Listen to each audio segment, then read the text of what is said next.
L'homme nouveau a une vie nouvelle, une nouvelle manière de penser, un esprit nouveau, un chemin nouveau, une capacité nouvelle, une conscience nouvelle. De fait, toutes choses sont devenues nouvelles.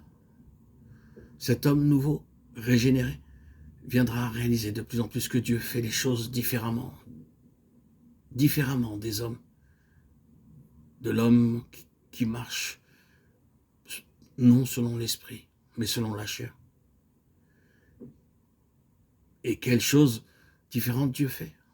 Les objectifs de Dieu, les méthodes de Dieu, les moyens employés par Dieu, l'heure de Dieu, sont une éducation et souvent une discipline pour cet homme en Christ, jusqu'à ce que le vieil homme soit bien crucifié. Les voies de Dieu, ses moyens, son heure et ses objectifs sont pour lui une épreuve douloureuse.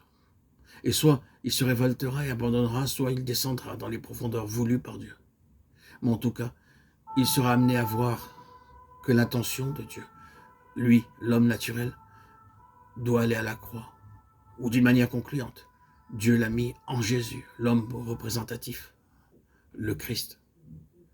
Le toucher de l'homme naturel sur les choses de l'esprit amène mort et désolation. C'est pourquoi le Seigneur prend toujours des précautions contre cette vie naturelle chez ses propres enfants, les conduit à travers des voies qui les rendront très humbles, et il les amènera d'un point de vue naturel dans la possibilité d'agir. Dieu mit une écharpe dans la chair de Paul, par précaution contre le soulèvement de sa vie d'âme dans l'exaltation. Beaucoup s'efforcent d'atteindre un niveau de satisfaction spirituelle ou de faire le service de Dieu avec les ressources de leur intellect, de leur volonté, de leurs sentiments, de leur raison, de leur énergie, de leur passion.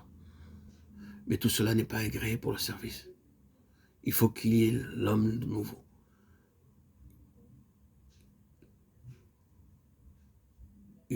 Cet homme nouveau, où tout est nouveau, une conscience nouvelle, un cœur nouveau, une capacité nouvelle.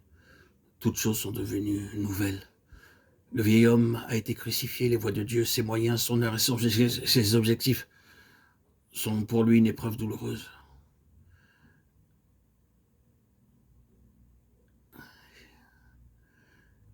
Il est devenu maintenant l'homme représentatif, le Christ.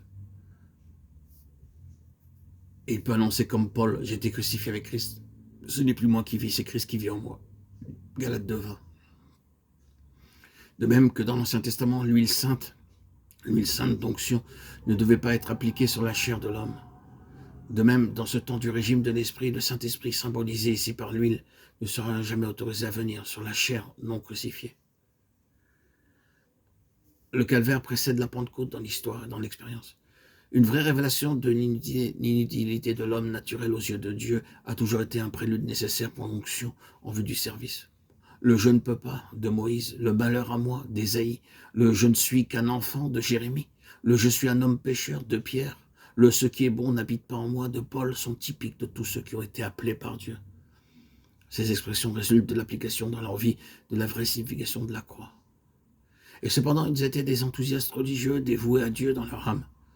C'est toujours l'amour de Dieu qui conduit sur le chemin du calvaire, quoique la coupe puisse être amère quand l'âme, pas l'esprit, est déversée dans la mort, car c'est seulement de cette manière que notre vie peut s'affranchir des limitations du naturel pour entrer dans les dimensions universelles du spirituel. Lorsque nous venons à la parole, lorsque nous l'étudions, nous la méditons, gardons en pensée cette pensée devant nous, que nous voyons que sa mort est notre mort. Et disons Amen. Seigneur, accomplis ce qui est écrit, accomplis cela en moi. Nous serons donc prêts à connaître Christ et la puissance de sa résurrection, en devenant conformes à lui dans sa mort. Philippiens 3:20.